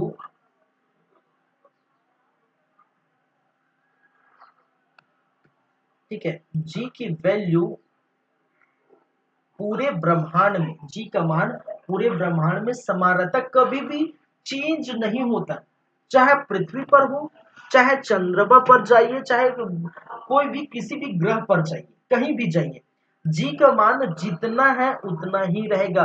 लेकिन ये किसकी बात कर रहा हूं मैं, कैपिटल जी की बात कर रहा हूं, नॉट स्मॉल जी। स्मॉल जी जिसकी गुरुत्वीय त्वरण कहते हैं, ठीक है, स्मॉल जी जिसके वैल्यू 9.81, ठीक है, मीटर प्रति सेकेंड स्क्वायर। तो ये जो रहता है, ये जो रहता है छोटा जी, हम बात करेंगे आगे। ठीक है, ये जो रहता है छोटा जी, ये छोटा जी की वैल्यू जो है हमेशा क्या करती है, बढ़ती घटती जाती रहती है।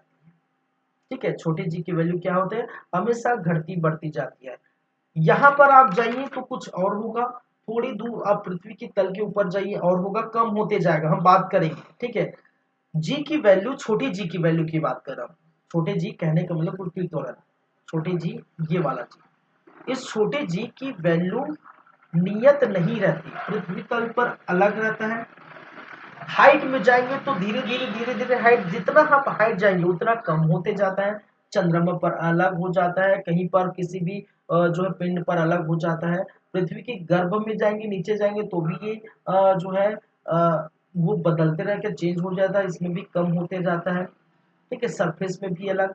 तो छोटी जी की वैल्यू हमेशा जो है ब्रह्मांड है कहीं भी दूसरी जगह बदलते रहता है। याद रखिए, बड़े जी की वैल्यू कभी चेंज नहीं होते, नेवर चेंज, नेवर चेंज। सार्वत्रिक गुरुत्वाकर्षण या universal gravitation constant never change, किसी भी ब्रह्मांड में, ठीक है, कभी भी चेंज नहीं होता है, ये हमेशा याद रखेंगे हमेशा।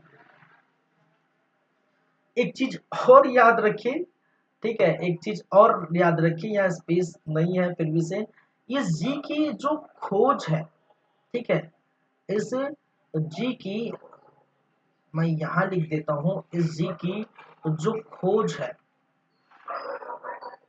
इसकी जो जी की खोज है वो हेनरी कैवेंडिश नामक एक वैज्ञानिक ने किया था। ठीक है, खोज किसने किया था, हेनरी कैवेंडिश। मैं कलर चेंज कर देता हूं, किसने किया था, हेनरी कैवेंडिश। ठीक है, हेनरी कैवेंडिश, हेनरी कैवेंडिश नामक एक वैज्ञानिक ने किया था किसकी खोज, इस जी की, बड़े जी की वैल्यू। ठीक है, तो चीजें ठीक है, सिंपल है। सार्वत्रिक गुरुत्वाकर्षण नियतांक क्या है, ठीक है, तो ये जी, बड़ा जी को सार्वत्रिक गुरुत्वाकर्षण नियतांक कहते हैं। इसकी वैल्यू कितनी होती है, 6.67 इंटू 10⁻⁻11 न्यूटन मीटर स्क्वायर प्रति किलोग्राम स्क्वायर। ठीक है, ये कैसे आया ये भी मैंने समझाया। ठीक है, ये यूनिट आपको कैसे प्राप्त हुआ, तो आपके लिए तो जानते हैं ये है, उसको इस प्रकार से करके हम ला सकते हैं। ठीक है। तो इसका ये और जी की वैल्यू पूरे ब्रह्मांड में चेंज नहीं होती और इसकी खोज हेनरी कैवेंडिश नामक वैज्ञानिक ने की थी। और इस प्रकार से अगर क्वेश्चन आ जाता है तो आपको विथ यूनिट याद रखनी पड़ेगी। ठीक है, तो आप ये कर सकते हैं। ठीक है, चलिए, तो ये था हमारा सर्वाधिक गुरुत्वाकर्षण नेतांक की बात। तो ये तीन चीजें हो गई। गुरुत्वाकर्षण क्या होता है हमने पूरा समझे, न्यूटन का सार्वत्रिक गुरुत्वाकर्षण क्या होता है हमने पूरा समझे, सार्वत्रिक गुरुत्वाकर्षण नियतांक क्या है हमें पूरा समझे। अब बात करेंगे गुरुत्वाकर्षण, गुरुत्वीय त्वरण और गुरुत्वीय त्वरण और सार्वत्रिक गुरुत्वाकर्षण जो त्वरण में अंतर, सॉरी नियतांक में अंतर, कहने का मतलब बड़ा जी और छोटा जी में अंतर, डिफरेंशिएट बिटवीन, ठीक है, डिफरेंशिएट बिटवीन जो है कैपिटल जी एंड स्मॉल जी। ठीक है, तो वो हम देखेंगे। लेकिन उसके लिए थोड़ा समय है। समय कहने का मतलब इतना टाइम से मैं बोल रहा हूँ भाई, 2 मिनट का मुझे ब्रेक चाहिए। ठीक है, 2 मिनट का ब्रेक चाहिए और 2 मिनट के बाद मैं फिर से वापस आऊंगा और उसके बाद हम कंटिन्यू करेंगे। तब तक के लिए आप ये चीजें समझिए, देखिए। ठीक है, चलिए 2 मिनट तो ब्रेक चाहिए बस। ठीक है।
चलिए, फिर से वेलकम है आप सभी लोगों का, फिर से स्वागत है हमारे इस यूट्यूब चैनल पर।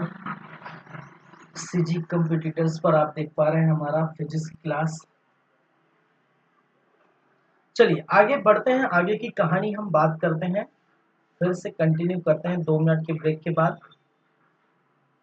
और कंटिन्यू करेंगे इन दोनों के बीच बड़ा जी और छोटे जी में अंतर की हम बात करते हैं।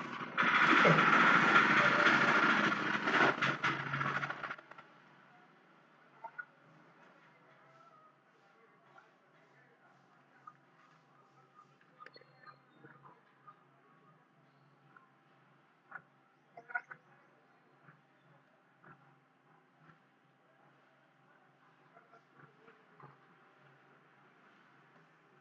चलिए देखिए, एक होता है गुरुत्वीय त्वरण।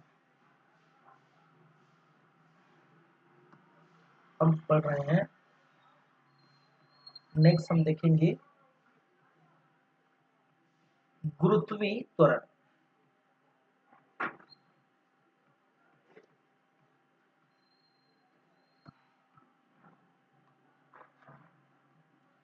चलिए, या जिसे कहा जाता है एक्सीलरेशन ऑफ ग्रेविटेशन।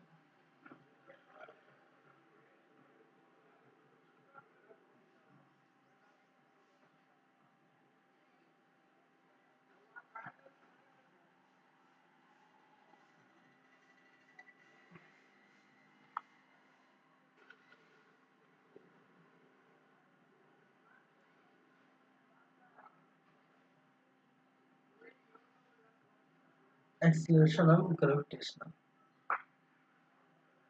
क्या ग्रेविटेशनल एक्सीलरेशन, जो भी बोलना चाहते हैं बोल सकते हैं। चलिए, गुरुत्वीय त्वरण। अब देखिए, जैसे कि ये डेफिनेशन में मैंने समझाया था, जैसे कि डेफिनेशन में मैंने समझाया था कि ब्रह्मांड में कोई पिंड एक दूसरे एक जो है एक पिंड दूसरे पिंड को आकर्षित करने की जो पावर रखती है, आकर्षित करने का जो क्षमता रखता है, उसी को हम क्या कहते हैं, हम गुरुत्वाकर्षण कहते हैं। लेकिन यहाँ पर जी की बात हो रही, छोटे जी की बात, गुरुत्वीय त्वरण जिसको हम डिनोट करते हैं छोटी जी से, तो उसको अगर हम लिखें परिभाषा के रूप में, परिभाषा के रूप में लिखें, तो उसको किस प्रकार से लिख सकते हैं? इसको लिख सकते हैं हम, वह त्वरण, ठीक है, गुरुत्वीय त्वरण कहने का मतलब है वह त्वरण जिससे वह त्वरण जिसके द्वारा, वह त्वरण जिसके द्वारा पृथ्वी किसी वस्तु को, किसी वस्तु या ऑब्जेक्ट या पिंड को, या ऑब्जेक्ट या पिंड को, ठीक है, वह त्वरण जिस जिसके द्वारा पृथ्वी किसी वस्तु, ऑब्जेक्ट, पिंड को अपनी ओर, अपनी ओर आकर्षित करती है, अपनी ओर क्या करती है भाई साहब? आकर्षित करती है, आकर्षित करती है, उसे क्या कहते हैं? उसे हम क्या कहते हैं? गुरुत्वीय त्वरण कहते हैं। सिंपल सी बात है, गुरुत्वीय त्वरण कहते हैं।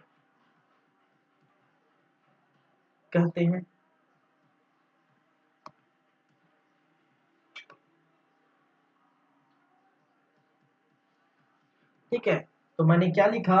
वह त्वरण जिसके द्वारा अब बेसिकली किसकी बात करें? पृथ्वी। अब उसके पहले हम पूरे ब्रह्मांड में किसी भी पिंड की हम बातें कर रहे थे, ठीक है, किसी पिंड की बातें कर रहे थे, वो पृथ्वी हमने ऐड नहीं किया है, ठीक है। तो जरूरी थोड़ी है कि जो पृथ्वी पर ही ग्रेविटेशन, ब्रह्मांड में कोई भी जो है जो बल लग रहा है, आकर्षण बल लग रहा है, उसे ग्रेविटेशन कहलाता है। तो पृथ्वी पर जो, पृथ्वी किसी वस्तु पर खींच रही है अपनी ओर, ठीक है, तो हम क्या कहते हैं उसको? आकर्षण, उसी आकर्षण बल को गुरुत्वीय त्वरण कहते हैं। इसे इसे इसे स्मॉल जी, जी से प्रदर्शित करते हैं, प्रदर्शित करते हैं। तो किसे रिप्रेजेंट करते हैं, ठीक है, इसे स्मॉल जी, वहां पर हमने पढ़े अभी कैपिटल जी, तो इसे स्मॉल जी से हम क्या करते हैं, रिप्रेजेंट करते हैं, ठीक है। अब देखिए, हम जानते हैं, वी नो दैट, ठीक है, हम जानते हैं, हम क्या जानते हैं, हम जानते हैं, हम क्या जानते हैं भाई, हम जानते हैं कि एफ बराबर एम ए होता है, ठीक है। कहने का मतलब बल बराबर द्रव्यमान, द्रव्यमान गुणित त्वरण, यही होता है ना भाई साहब, ठीक है। हम जानते हैं क्या होता है, बल बराबर क्या होता है, द्रव्यमान गुणित त्वरण, ठीक है। यहां पर क्या है, यहां पर इसको हम इस प्रकार से लिख सकते हैं, ये त्वरण को ना होकर हम गुरुत्वीय त्वरण मान लेते हैं। कहने का मतलब है, इसको हम F इक्वल टू फोर्स बराबर जो द्रव्यमान m तो रहेगा द्रव्यमान गुणित g मान लेते हैं। जी क्यों माने, क्योंकि ये भी त्वरण है, ये भी त्वरण है, लेकिन डिफरेंशिएट इतना डिफरेंट इतना है कि वो क्या है, गुरुत्वीय त्वरण है, इसको हम क्या करते हैं, इसको नॉर्मल त्वरण, ठीक है। त्वरण एक्सीलरेशन हम पढ़े पिछले कुछ क्लास पहले हमने त्वरण पढ़े, ठीक है। तो जी कहां पर है, क्या है यहाँ पर, यहाँ पर एक गुरुत्वीय त्वरण है, गुरुत्वीय त्वरण है, और यहाँ पर क्या है, ये भी क्या है, त्वरण ही है, ये क्या है, ये क्या है, त्वरण ही है। उसको हम इस प्रकार से हम क्या करें, मान लिए। चलिए चलिए, अब इसके बाद हम बात करेंगे जी की वैल्यू कैसे निकालेंगे, और जब तक दोनों के बीच संबंध स्थापित नहीं होगी, किनके किनके बीच, छोटी जी बड़े जी के बीच संबंध स्थापित कैसे हैं, हम देखते हैं, ठीक है। चलिए,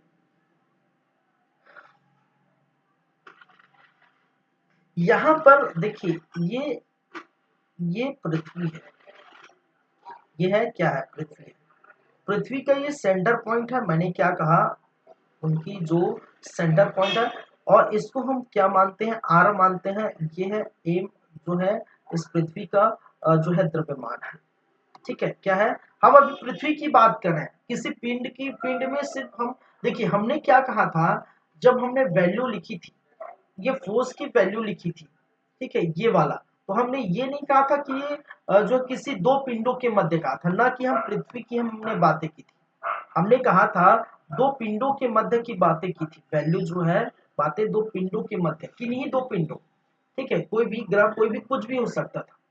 यहां पर हम एक्चुअल में बात कर रहे हैं पृथ्वी की, ठीक है, क्या कर रहे हैं, एक्चुअल में बात कर रहे हैं पृथ्वी की।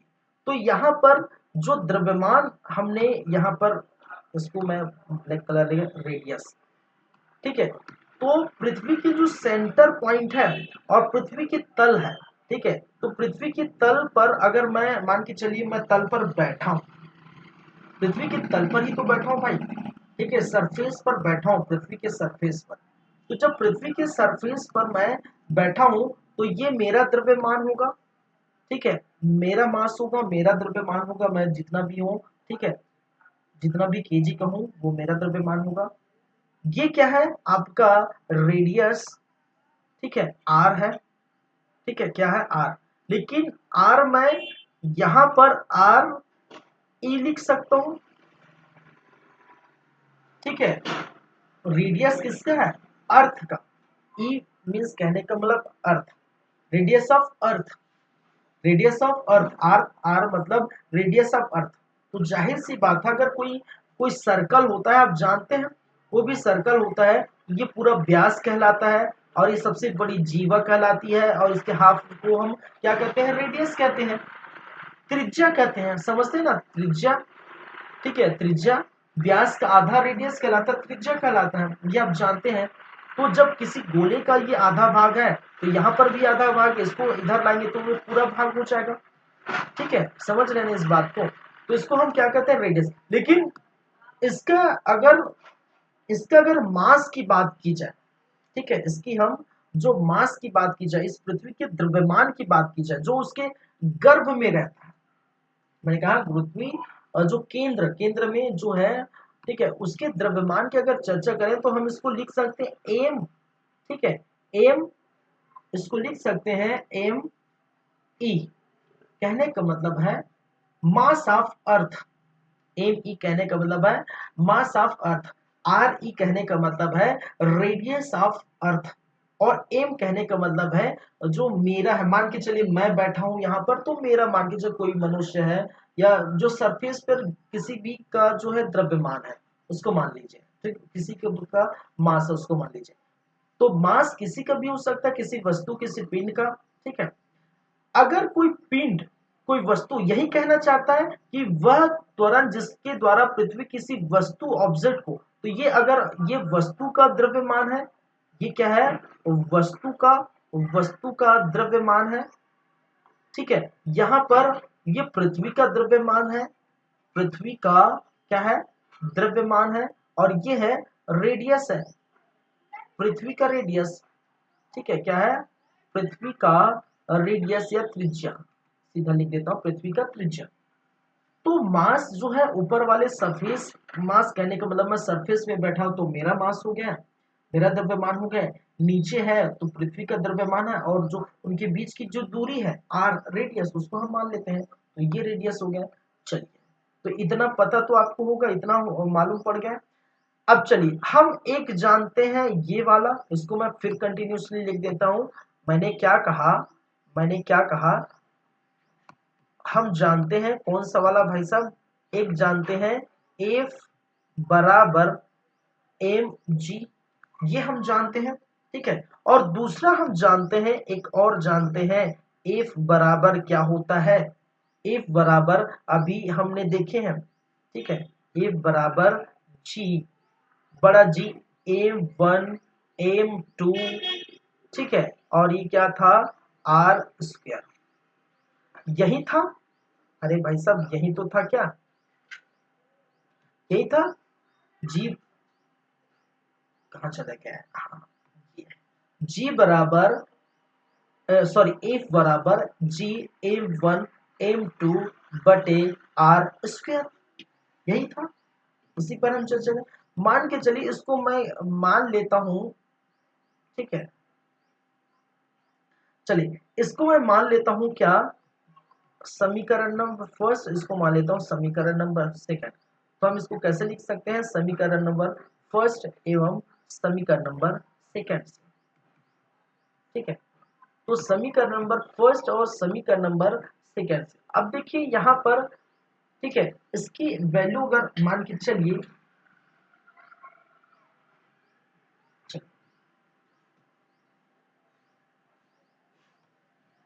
अब देखिए यहां पर एफ बराबर क्या है, इसको हम समीकरण नंबर एक एफ टू से, ठीक है, एफ की वैल्यू दोनों सेम है, तो मैं क्या लिख सकता हूं यहां, चूंकि एफ बराबर क्या है, एफ बराबर क्या है, एम जी है, एफ बराबर क्या है भाई साहब, एम जी है, तो उसको मैं किस प्रकार से लिख सकता हूं, उसको एम जी कर सकता हूं, कहने का मतलब एम जी कर सकता हूं, ये बराबर एम जी है, तो हम क्या कर सकते हैं, इसकी वजह इसके, इसमें हम जी पुट कर सकते हैं, कहने का मतलब मैं लिख रहा हूं इसको, मैं एम जी बराबर, एम जी बराबर जी M1 M2 और आर स्क्वायर, ठीक है, M1 M2 क्या है, आर स्क्वायर। लेकिन यहां पर दो चीज है, यहां पर दो चीज है, दो चीज कैसे, यहां को, इसको मैं इस प्रकार से नहीं लिखूंगा, ठीक है, इसको इस प्रकार से नहीं, क्योंकि कांस्टेंट ये चेंज नहीं होगा, इसको तो ऐसे ही रहने दीजिए। एक है, मैंने क्या कहा, मास ऑफ अर्थ, ये आप देख रहे हैं मास ऑफ अर्थ, तो दो द्रव्यमान है, दो द्रव्यमान है, तो एक है मास ऑफ अर्थ और दूसरा नॉर्मल जो मेरा है, मैं बैठा हूं यहाँ पर कुर्सी पर, कुर्सी लगाकर बैठा, तो मेरा भी तो कुछ द्रव्यमान होगा, पृथ्वी की सतह पर बैठा हूं, तो पृथ्वी पर सतह पर रखी वस्तु का द्रव्यमान है ये, ठीक है, ये आपका जो है पृथ्वी का द्रव्यमान, और आर, आर में रेडियस, ये इसकी वजह, इसके कारण आर स्क्वायर है, तो उसको मैं आर स्क्वायर तो लिख देता हूं, लेकिन ई लिख देता हूं, जहां पर ई लिखा इसका मतलब क्या है, इसका मतलब क्या है, radius of earth, radius of अर्थ, आप समझ गए ना इस की वजह से मैं इसको लिखा हूं, क्योंकि ये बराबर ये है तो इसके जगह मैं mg लिख सकता हूं, तो mg बराबर ये हो गया। ठीक है, ये पूरा। अब क्या करूंगा, ठीक है, अब क्या करूंगा मैं इसको, अगर हम ऐसे लिख सकते हैं क्या, मैं इसको ऐसे लिख सकता हूं, G G mass of earth M बटे R radius of earth square, और इसको एम को यहां डाल सकता हूं। क्यों? क्योंकि यहां पक्षांतर करने पर, देखिए पक्षांतर करने पर ये ऐसा होता है, ये ऐसा होता है। आप एकदम बच्चों जैसी चीजें, ठीक है। या मैं इसको यहीं से काट सकता था, ठीक है, यहीं से इसको यहां से और इसको यहां से काट सकता था, ठीक है, ये भी मैं कर सकता था। लेकिन ये भी मैंने बता दिया। चल एक और स्टेट जो है चीज में बता दिया, ठीक है। तो यहां पर मैं क्या करूं, अगर मैं इसको काट दूं, अगर इसको काट दूं, ठीक है, तो जी की वैल्यू अगर टोटल बात की जाए, ठीक है, तो मैं लिख देता हूं जी बराबर बड़ा जी, ठीक है। तो जी, मैं ऊपर चल, ऊपर कहने का मतलब ये थोड़ा और कुछ कुछ चीजें आएंगी, ठीक है, तो कुछ कुछ चीजें और आएंगी, तो उसको मैं इस प्रकार से एक लाइन खींच देता हूं, इसके बाद ऊपर आ जाए, ठीक है। तो मैंने क्या लिखा, ठीक है, ये काट दिया, और काट देने के बाद ये वैल्यू क्या हो गई भाई साहब, काट देने के बाद जी बराबर क्या बचा है, ये बड़ा जी मास ऑफ अर्थ वाला जी, और एम तो कट गया, एम वाला ही कट गया, अब बचा रेडियस ऑफ अर्थ का स्क्वायर, ठीक है, रेडियस ऑफ अर्थ का क्या है, स्क्वायर रेडियस। चलिए, और ये होता है आपके बड़ा जी और छोटा जी में संबंध, ठीक है। इसको हम क्या कर सकते हैं, ठीक है, जी एंड जी में संबंध इसी को कहते हैं। जी और जी में क्या संबंध है भाई साहब, यही संबंध है इसकी, जी और जी में क्या संबंध है, ये चीज आप देख सकते हैं। क्या है, जी एंड जी, बड़ा जी कहने का मतलब है जो नेतांग है, सर्वाधिक गुरुत्वाकर्षण नेतांग है, यूनिवर्सल ग्रेविटेशन जो कांस्टेंट है, एवं गुरुत्व त्वरण है, ग्रेविटेशनल एक्सीलरेशन है, उन दोनों के बीच संबंध।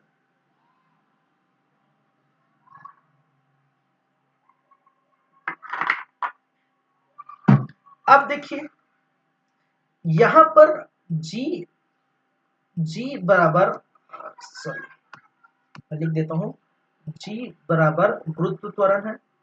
अरे यार ये बनता क्यों नहीं, जी बराबर गुरुत्व त्वरण है, बड़ा जी बराबर, आप जानते हैं सार्वत्रिक गुरुत्वाकर्षण, गुरुत्वाकर्षण नियतांक है, और आपका एम ऑफ ई मतलब अर्थ का, पृथ्वी का द्रव्यमान है, क्या है, पृथ्वी का द्रव्यमान है, मास ऑफ अर्थ, ठीक है, इसको हम क्या लिख सकते हैं, मास ऑफ अर्थ, आप इंग्लिश में लिख सकते हैं, लिख लीजिए जो भी है। रेडियस ऑफ अर्थ, ठीक है, क्या है, रेडियस ऑफ अर्थ, पृथ्वी का क्या है, त्रिज्या, ठीक है, ये मास ऑफ अर्थ, ये रेडियस ऑफ अर्थ, आप लिख सकते हैं लिखना चाहे तो। अब देखिए जी की वैल्यू भी बताया भी नहीं भाई साहब, जी की वैल्यू भी बताया नहीं। देखिए आप जानते हैं, ठीक है, आप जानते हैं बड़ा जी, यहां पर बड़ा जी बराबर क्या होता है, 6.67 इंटू 10⁻⁻11, ठीक है, न्यूटन मीटर स्क्वायर कीजी स्क्वायर, आप याद रखिए। ये मैं तो बता दिया था पहले से, लेकिन दो चीजें याद रखिए, मास ऑफ अर्थ और रेडियस ऑफ अर्थ, दोनों की वैल्यू आपको याद रखनी पड़ेगी, ठीक है। ये ये हमेशा यही रहता है, किसी भी पृथ्वी का द्रव्य मतलब किसी भी मतलब हमारी पृथ्वी का पृथ्वी का द्रव्यमान और उसका त्रिज्या हमेशा आप याद रखिए, ठीक है, ये आपको देखने को मिलेगा। तो द्रव्यमान 5.97 इंटू 10 टू पावर 24 kg और रेडियस आपका देखने को मिलेगा 6.37 into 10 to power 6 metre radius. इस वैल्यू को इसमें पुट अप करें, इस वैल्यू को इसमें हम पुट अप करें, पुट अप समझते हैं ना, अरे मैं पुट अप समझते हैं ना, ये जितने वैल्यू है इस वैल्यू को मैं यहाँ पुट अप करूं तो ये जी चीजें बन के आएगी, तो क्या होगा भाई साहब,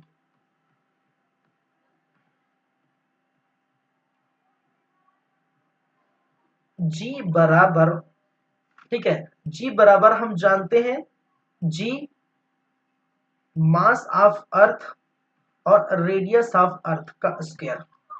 तो इसको मैं अगर इस प्रकार से लिखूं, ठीक है, तो ये इसकी वैल्यू आपको पता होगा 6.67 into 10 to power -11 into M mass of earth 5 point क्या है 5.97, ठीक है, 5.97 into 10 to power 24 kg, kg unit को यहाँ मैंने लिख रहा हूँ, ठीक है।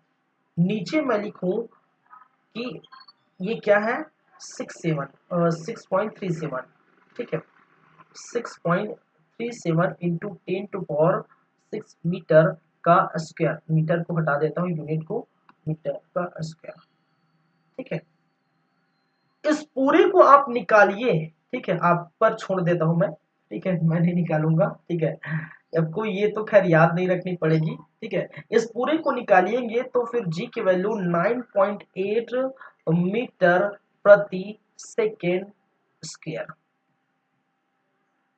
किसकी वैल्यू, छोटी जी की वैल्यू, किसकी वैल्यू भाई साहब, छोटी जी की वैल्यू कितनी होगी आपकी 9.8 मीटर प्रति सेकेंड स्क्वायर, ठीक है, छोटी जी की वैल्यू 9.8 मीटर प्रति सेकेंड स्क्वायर। और यही है, यही को आप करते हैं, इसमें एक और डाल देता 81 भी डाल देता हूँ, चलिए 9.8, तो ये ऑलमोस्ट, ठीक है, ये लगभग लगभग हम कितना मान लेते हैं, लगभग 10 मीटर प्रति सेकेंड स्क्वायर, ठीक है। जब कुछ क्वेश्चन वगैरह सॉल्व करते हैं तो उसको लगभग हम 10 मान के चलते हैं, 10 मीटर प्रति सेकेंड स्क्वायर ये हम मान लेते हैं, ठीक है। तो समझ गए वैल्यू ऑफ जो है बड़ा जी, वैल्यू ऑफ छोटा जी, ठीक है, ये चीज आपको समझ में आ रही होगी भाई साहब, ये पूरी चीजें आपको प्रॉपर समझ में आ रही होगी, ठीक है। तो चीजें जो है मजेदार है, कॉन्सेप्चुअल बेस है, फिजिक्स तो आपको लगेगा अच्छा, आप बायोलॉजी भी पढ़े हैं मेरे से तो बायोलॉजी भी अच्छा लगा होगा, आगे आप केमिस्ट्री पढ़ेंगे साइंस में, वो भी आपको अच्छे से आपको जो है अच्छा लगेगा। उसके बाद आप टेक्नोलॉजी पढ़ेंगे साइंस में मेरे से ही, फिर आपको इकोनॉमी और इन्वायरमेंट पढ़ेंगे, ठीक है, पर्यावरण, पारिस्थितिकी एवं पर्यावरण, इकोनॉमिक एंड एनवायरनमेंट, और भी कुछ होगा वो भी हम पढ़ेंगे, तो बहुत सारी चीजें भी पढ़ना बाकी है। चलिए, तो आज की क्लास हम यहीं तक रखते हैं, ये बहुत बड़ा टॉपिक है, बहुत जो है बोल सकते हैं इम्पोर्टेंट टॉपिक है, और यहाँ से बहुत सारे क्वेश्चन बनते हैं, ठीक है, यहाँ से बहुत सारे क्वेश्चंस बनते हैं, तो ये चीजें आपको याद रखनी है, ध्यान रखनी सारी। अब बातें जो हो गई ये यहाँ तक खत्म हो गया, ठीक, कहने का मतलब 5 पॉइंट तक, 1 2 3 4 5, 5 जितने भी हम देख रहे थे वो पूरा का पूरा खत्म हो गया। अब जो बातें करेंगे वो नेक्स्ट क्लास में जी के मान में हम बातें करेंगे, परिवर्तन कैसे होता है कि सरफेस से ऊपर जाएंगे, तो कि क्या जी, छोटी जी अभी जो देखे 9.8 मीटर प्रति सेकेंड स्क्वायर, यूनिट से याद रखें, प्रॉपर यूनिट से ही याद रखें, ठीक है। पलायन वेग क्या है, कक्षी वेग क्या है, केपलर साहब ने जो ग्रह की गति के क्या क्या नियम बताए हैं वो हम देखेंगे, अगर समय रहे तो इससे संबंधित क्या क्या कैसे क्वेश्चन आते हैं वो भी हम देख लेंगे, ठीक है। तो चलिए फिर आज की क्लास यहीं पर रखते हैं, यहीं पर ख़त्म करते हैं। हमारे क्लास का समय हो चुका है, हमारे क्लास का टाइम हो चुका है। तो मिलते हैं आप लोगों से नेक्स्ट क्लास में। Thank you guys, thank you class. ठीक है, और देखते रहे हमारा यूट्यूब चैनल सिजी कंप्यूटर्स। आपके लिए हमेशा जो है ये हम तत्पर रहते हैं। ठीक है, और अन्य अन्य बहुत सारे डिफरेंट जो है सब्जेक्ट आपके लिए आप लाएंगे। ठीक है, तो ये चलिए फिर चलते हैं, मिलते हैं। Thank you guys, thank you class.